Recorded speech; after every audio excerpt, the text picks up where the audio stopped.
Hello dear friends, how are you? I hope you all are doing well. And जो school students हैं, I hope आप lockdown में भी अपनी पढ़ाई कंटिन्यू कर रहे हैं। आप ज़्यादा टाइम वेस्ट नहीं कर रहे हैं और थोड़ा बहुत टाइम पढ़ाई को भी दे रहे हैं।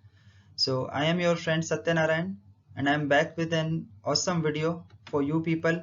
सो इन दिस वीडियो मैं आप लोगों से 5 ऐसी हैबिट्स के बारे में बात करूंगा जो अगर आप अपनी स्टूडेंट लाइफ में डेवलप करते हैं तो आपको इन फ्यूचर कॉम्पिटिटिव एग्जाम्स को क्लियर करने में काफ़ी हेल्प मिलेगी। सो let's start the video. And in this video the first habit which I am going to talk about is reading a newspaper on daily basis. So अगर आप एक newspaper daily पढ़ते हैं तो इससे बहुत सारे फायदे होते हैं और मेरा यकीन मानिए जब आप फ्यूचर में कॉम्पिटिटिव एग्जाम्स की प्रिपरेशन करते हैं तो ये जो आपकी हैबिट है ये बहुत हद तक आपको हेल्प करेगी। सबसे पहली चीज़ कि जब आप न्यूज़पेपर पढ़ते हैं तो देश दुनिया में क्या कुछ हो रहा है उन इवेंट से आप अपडेटेड रहते हैं और उसकी वजह से आपका जो नॉलेज बेस है वो काफ़ी एनहांस होता है। इसके साथ साथ न्यूज़पेपर्स में सीनियर राइटर्स और अनुभवी लोग अपने अपने विचार व्यक्त करते हैं, वो आर्टिकल्स लिखते हैं। तो जब आप उन आर्टिकल्स को पढ़ते हैं तो आपका एक ब्रॉड पर्सपेक्टिव डेवलप होता है ओवरऑल लाइफ को लेकर, और जो हमारी सोशल पॉलिटिकल या फिर जो बाकी इकोनॉमिकल प्रॉब्लम्स हैं उन सब से रिलेटेड आपको नॉलेज के साथ साथ आपका एक पर्सपेक्टिव भी डेवलप होता है।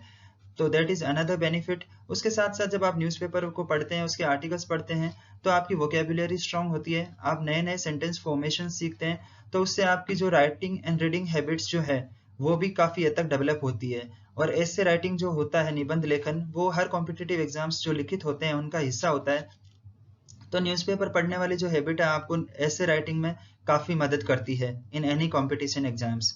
एंड लास्ट थिंग, न्यूज़पेपर में कुछ एंटरटेनमेंट पार्ट भी होता है, जैसे क्विज आते हैं, उसमें वर्क पहेलीज आती हैं, सुडोकू आता है। तो अगर आप इन सब चीज़ों को सोल्व करते हैं आपको इसमें इंटरेस्ट भी आएगा और साथ साथ में आपकी जो लॉजिकल रीजनिंग जो एबिलिटीज़ है वो भी काफ़ी इंप्रूव होगी। और जो लॉजिकल रीजनिंग एबिलिटीज़ है वो भी बहुत सारे एग्जाम्स में हेल्प करती है।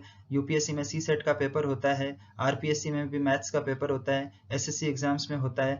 तो जो आपकी रीजनिंग और जो क्वांटिटेटिव एप्टीट्यूड है वो भी आपका न्यूज़पेपर के थ्रू भी इम्प्रूव हो सकता है। तो I would recommend each and every student to read a newspaper and develop this as a habit. Second habit जो है वो है बीइंग क्यूरियस, यानी उत्सुक होना, क्यूरियोसिटी होना। तो ये एक बहुत ही सिंपल सी चीज़ है और इसके साथ एक इंटरेस्टिंग फैक्ट जुड़ा हुआ है। जब हम छोटे होते हैं चाइल्डहुड में तो हम बहुत सारे सवाल पूछते हैं, क्यों, कब, कहाँ, कैसे। ये सब सवाल हम अपने पेरेंट्स से, अपने टीचर से पूछते हैं और हमें उसमें कोई हेजिटेशन नहीं होती है। लेकिन जैसे जैसे हम बड़े होते जाते हैं तो ये हम सवाल करने की जो हमारी कैपेबिलिटी है इसको खो सा देते हैं और फिर हम जो चीज़ें हमें नहीं पता होती उनके बारे में जानने का ज़्यादा प्रयत्न नहीं करते हैं। आप ये कोट देखिए, ये कोट है एल्बर्ट आइंस्टीन का, जो कि दुनिया के one of the greatest scientists हुए हैं। तो he has said that I have no special talent, I am only passionately curious. यानी एल्बर्ट आइंस्टीन खुद अपनी जो सफलता है उसका क्रेडिट क्यूरियोसिटी को देते हैं। क्यूरियस होने के क्या क्या फायदे हैं? सबसे पहला फायदा यह है कि जब आप चीज़ों के बारे में जानने को उत्सुक होते हैं तो आपका नॉलेज बेस बढ़ता है, क्योंकि आप सवाल करते हैं और उनके उत्तर जानने का प्रयत्न करते हैं। उसके साथ साथ जब आपको बहुत सारे सवाल ऐसे होते हैं जिनके जवाब नहीं मिलते हैं तो आप उनके सवालों के जवाब जानने के लिए आप विकिपीडिया सर्च करते हैं, गूगल पर जाके सर्च करते हैं, आप नई नई बुक्स पढ़ते हैं, डॉक्यूमेंट्रीज देखते हैं, जो आपको एक ओवरऑल पर्सनैलिटी डेवलपमेंट में मदद करती है। उसके साथ जो आपकी थिंकिंग कैपेबिलिटीज है वो भी इम्प्रूव होती है। आपकी जो थॉट प्रोसेस है उसमें डाइवर्सिटी आती है, मतलब जो कोई भी एक चीज़ है आप उसको एक ही तरीके से नहीं सोचते हैं, आप उसको अलग अलग तरीके से सोचने का ट्राई करते हैं, क्योंकि आपने बहुत अलग अलग सोल्यूशंस उस सेम चीज़ के पढ़े हुए होते हैं या देखे हुए होते हैं। तो आपकी जो थॉट है उसमें भी डाइवर्सिटी आती है। जो थर्ड चीज़ वो है रीडिंग फिक्शन बुक्स या मोटिवेशनल बुक्स, या फिर ओवरऑल जो बुक्स आपके सिलेबस का हिस्सा नहीं है उनमें से कोई भी बुक्स पढ़ना। मुझे पता है रीडिंग बुक्स इस थोड़ा सा डिफिकल्ट काम है, क्योंकि हमारे सामने सिलेबस भी बहुत सारा होता है, कोर्स की किताबें बहुत होती है, तो हम कई बार इस वाली चीज़ को इग्नोर कर देते हैं या फिर हमारे सामने बुक्स वगैरह अवेलेबल होती नहीं है। तो आजकल तो ये प्रॉब्लम नहीं है, आजकल हर बुक अवेलेबल है, ऑनलाइन प्लेटफॉर्म्स पे अवेलेबल है। तो जैसे मैंने ये दो पिक्चर्स लगाई है यहाँ पे, विंग्स ऑफ फायर और मुंशी प्रेमचंद का जो नॉवल है गोदान।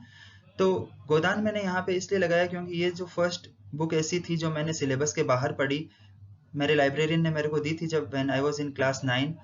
उसके साथ साथ बहुत सारे स्टूडेंट्स को लैक ऑफ मोटिवेशन होता है कि पढ़ने में मोटिवेशन नहीं है, तो there are so many motivational books, और अब्दुल कलाम साहब से ज़्यादा बड़ा मोटिवेशनल स्पीकर या राइटर तो कोई हुआ नहीं है। तो बहुत सारी मोटिवेशनल बुक्स हैं, आप उनको पढ़ें। उसके उसकी वजह से आपको फ़ायदा ये होगा कि आपकी जो इमेजिनेशन पावर है वो काफ़ी बढ़ेगी। आप सिर्फ चीज़ों को पढ़ेंगे नहीं, बल्कि आप चीज़ों को इमेजिन भी करेंगे, और उसके साथ साथ जब आप इमेजिन करेंगे तो आपका थॉट प्रोसेस डेवलप होगा। उसके साथ साथ आप बाकी लोगों के अनुभव से पढ़ेंगे। जैसे मैंने आपको बताया, अब्दुल कलाम साहब के अनुभव से आप सीखते हैं, और भी बहुत बड़े साइंटिस्ट्स हुए हैं, बहुत बड़े पॉलिटिशियंस, या फिर हर फील्ड में जो अच्छा काम करने वाले हैं। अगर आप उन लोगों की ऑटोबायोग्राफी पढ़ते हैं तो आपको उन लोगों का अनुभव पता लगता है कि उन्होंने लाइफ में क्या किया, कैसे किया, क्या ऐसे फैक्टर्स रहे जो उनकी सफलता को डिसाइड करते हैं। तो ये सारी चीज़ें आपको जब आप बुक्स पढ़ते हैं या डॉक्यूमेंट्रीज वगैरह देखते हैं तो उससे पता लगती है। इसके साथ साथ जो नॉवेल्स होते हैं या फिक्शन बुक्स होती है, शॉर्ट स्टोरीज होती है, उनको पढ़ने का ये फ़ायदा होता है कि ये आपकी बुक रीडिंग की जो एक हॉबी है उसको डेवलप करती है, क्योंकि आप जब कोई बुक या स्टोरी पढ़ रहे होते हैं तो आपको उसमें इंटरेस्ट आता है, और जब आपको इंटरेस्ट आता है चीज़ों को पढ़ने में तो आप उसको लगातार 5, 6, 7, 8, 10 घंटे तक भी कोई चीज़ पढ़ते चले जाते हैं। और उसकी वजह से जो आपकी सिटिंग आवर्स की जो प्रॉब्लम होती है, बहुत सारे स्टूडेंट्स बोलते हैं कि हम लंबे टाइम तक पढ़ाई कर नहीं पाते, वो वाली प्रॉब्लम भी सॉल्व होती है। आपको जब कॉम्पिटिटिव एग्जाम्स की प्रिपरेशन करनी होगी तो 8-8, 10-10 घंटे डेली बेसिस पे पढ़ाई करनी होती है। तो ये जो बुक रीडिंग की जो हॉबी है वो काफ़ी हेल्पफुल रहती है। ये मेरा पर्सनल एक्सपीरियंस भी है। इस सीरीज में फोर्थ हैबिट जो है उसके बारे में मैं बात करूंगा, वो है विजुअलाइजेशन। ये काफ़ी एक इंटरेस्टिंग टेक्निक है चीज़ों को याद रखने की और लंबे टाइम तक उनको याद रखने की। तो विजुअलाइजेशन में आपको थोड़ा सा समझा देता हूँ क्या होता है। विजुअलाइजेशन का मतलब होता है कि आप चीज़ों को पिक्चर्स, मैप्स या ऑडियो विजुअल्स के थ्रू देखते हैं, उनको समझते हैं, और उनको लंबे टाइम तक वो अपने आप मेमोरी में ऐसी चली जाती है कि आप जब उनको सही समय पर आपको ज़रूरत होती है वो आपको याद आ जाती है। जैसे मैं आपको फॉर एग्जांपल एक स्टेटमेंट बोलता हूँ कि राजस्थान के अलवर ज़िले में सरिस्का वाइल्ड लाइफ सेंचुरी या टाइगर रिजर्व है, और जहाँ पर बहुत सारे टाइगर्स होते हैं। तो आप यहाँ पे देख रहे होंगे कि ये सरिस्का है, यहाँ पे एक टाइगर की फोटो दी हुई है।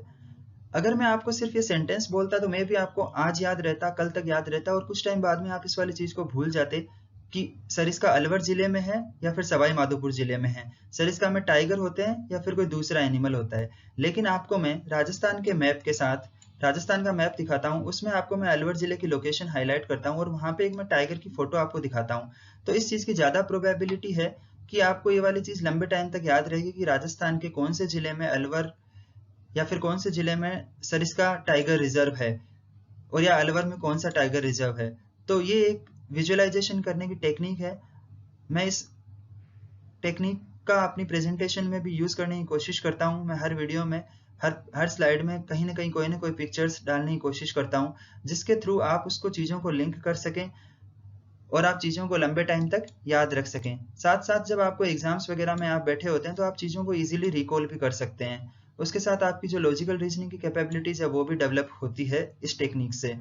तो मैं आप सभी लोगों को बोलूँगा कि आप धीरे धीरे इस वाले टेक्निक का यूज करने की कोशिश करें। आप जो चीज़ें पढ़ते हैं या जो सुनते हैं, आप उसके बारे में थोड़ा गूगल पर सर्च करके, आजकल बहुत सारी चीज़ें अवेलेबल है, आपको फोटोज़ मिल जाते हैं, वीडियोज़ मिल जाते हैं, तो आप उन चीज़ों के बारे में थोड़ा सा और ज़्यादा डिटेल में पता करें, उनको पिक्चर्स के थ्रू विजुअलाइजेशन करने की कोशिश करें। तो ये एक बहुत ही अच्छी हैबिट है जो आपको कॉम्पिटिटिव एग्जाम्स में हेल्प करेगी। इस सीरीज में आखिरी हैबिट जो है जिसके बारे में बात करूंगा वो है मेडिटेशन, जिसके बारे में हम सभी जानते हैं। सुनना या कहना बहुत आसान है, लेकिन करना इतना आसान है नहीं। मेडिटेशन मतलब ध्यान। तो इसके लिए आपको किसी भी रिसोर्सेज की जरूरत नहीं होती, आपको कोई भी इसमें संसाधनों की जरूरत नहीं होती, आपको सिर्फ थोड़ा सा टाइम चाहिए होता है और आपको एक एकांत जगह चाहिए होती है जहाँ पे आप बैठ के कर सकते हैं। इस फोटो में आपको एक बहुत ही अच्छी सी सीनरी दिख रही है, बहुत ही अच्छी सेटिंग है, लेकिन आपको इस तरीके से कहीं सी किनारे जाके या बैठने की जरूरत नहीं है। आप अपने रूम में, घर में बैठ के इसको प्रैक्टिस कर सकते हैं। तो मेडिटेशन के बहुत सारे फायदे हैं, मुझे पता है आप सब इस चीज़ से अवेयर हैं, लेकिन फिर भी एक बार मैं आपको बता देता हूँ कि इससे आपकी कंसंट्रेशन इंप्रूव होती है, आपकी मेमोरी जो है वो शार्प होती है। और ये जो दो चीज़ें हैं वो स्टूडेंट्स को बहुत परेशान करती है। एक कि वो लंबे टाइम तक बैठ नहीं पाते हैं पढ़ाई करने के लिए, आधा घंटा 1 घंटा तक पढ़ाई कर लेते हैं लेकिन लंबे टाइम तक पढ़ाई में मन नहीं लगता है। और दूसरा ये है कि छोटी छोटी उनसे सिली मिस्टेक्स हो जाती है, जिसकी वजह से भले ही आपको एग्जाम में क्वेश्चन आ रहा होता है या फिर आपको उसको सोल्व करने का तरीका पता होता है, आप सोल्व कर भी लेते हैं, लेकिन बिकॉज आप कोई ना कहीं ना कहीं कोई छोटी कैलकुलेशन मिस्टेक कर देते हैं या फिर और कोई दूसरी सिली मिस्टेक कर देते हैं कि आपने क्वेश्चन को गलत पढ़ लिया या फिर आपने क्वेश्चन में नोट लिखा हुआ है वो आपने नहीं पढ़ा, तो ये सब होती है सिली मिस्टेक्स, जिसकी वजह से आपको मार्क्स का नुकसान होता है। तो मेडिटेशन करने से जब आपकी कॉन्सेंट्रेशन बढ़ती है, आपका फोकस बढ़ता है, आपको जब चीज़ों को आप बहुत ही क्लैरिटी के साथ पढ़ पाते हैं, तो ये आपकी दोनों प्रॉब्लम्स है वो काफ़ी हद तक सॉल्व हो जाती है। आप लंबे टाइम तक पढ़ाई की सीटिंग भी दे सकते हैं। और ये जो सिली मिस्टेक्स वाली चीज़ है उसको तो सोल्व करने का मुझे लगता है कि एकमात्र तरीका है कि आप मेडिटेशन करें, आप चीज़ों को ध्यान से पढ़ें, ध्यान से सोचें।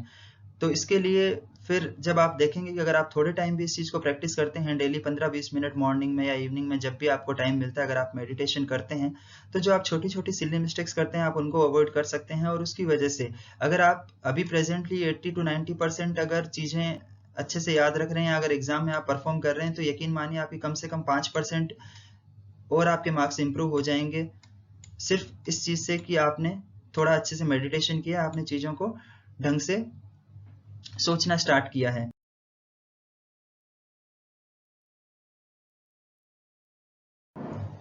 वीडियो खत्म करने से पहले फटाफट से एक बार पांचों की पांचों चीजें डिस्कस कर लेते हैं कि हमने क्या क्या हैबिट्स के बारे में जिक्र किया जिसकी वजह से आपको कॉम्पिटिटिव एग्जाम्स में फायदा होने वाला है। तो सबसे पहले हमने डिस्कस किया कि आपको जो न्यूज़पेपर रीडिंग की जो हैबिट है उसको डेवलप करना चाहिए, साथ साथ आपको क्यूरियस भी होना चाहिए लाइफ में, आपको ज़्यादा से ज़्यादा सवाल पूछने चाहिए, चीज़ों के बारे में जानकारी इकट्ठी करनी चाहिए।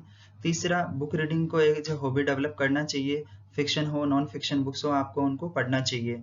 चौथा हमने डिस्कस किया था विजुअलाइजेशन टेक्निक, जो मेमोरी इंप्रूव करने के लिए बहुत ही अच्छी टेक्निक है। और पांचवा जो रिसेंटली हमने डिस्कस किया वो है मेडिटेशन। तो I hope you people like this video, और अगर आप लोग चाहते हैं कि मैं इस तरह के और वीडियो बनाऊं, अपने पर्सनल एक्सपीरियंस से शेयर करूं, तो आप इस वीडियो को लाइक करें, शेयर करें और इस चैनल को सब्सक्राइब करें। साथ में अगर आपको कोई भी सजेशन देना हो, अगर आपको बताना हो कि ये वीडियो आपको कैसा लगा या इसमें मैं क्या क्या इंप्रूव कर सकता हूँ, या आप अगर कोई पर्टिकुलर सब्जेक्ट पे वीडियो मुझसे बनवाना चाहते हैं, तो आप मुझे इस टेलीग्राम लिंक पर मैसेज कर सकते हैं। Feel free to write me, I will definitely try to reply, and जो आप डिमांड करेंगे मैं उस वीडियो को बनाने की कोशिश करूंगा। Thank you.